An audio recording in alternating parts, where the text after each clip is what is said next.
Do you want to know how you can log into your wavel.ai account? If yes, then this video is for you. Hello and welcome to AI Basics. It's your host back again with yet another interesting tutorial video. In this video, I'm going to teach you how you can log into your wavel.ai account.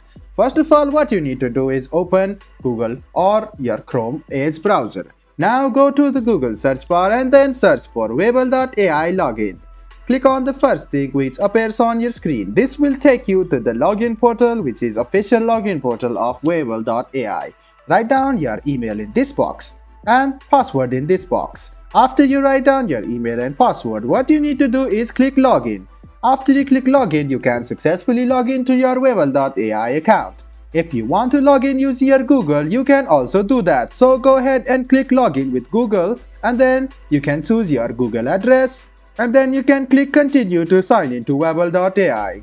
This way you can also sign in to your wavel.ai using your Google account. This was a video on how you can log into your wavel.ai account. I hope this video was helpful for you. If you still have any kind of confusion, please do mention us on the comment section down below. Like the video, subscribe to the channel, and do hit the bell button for more. Hope to see you in the next video as well. Until then, goodbye, take care and stay safe.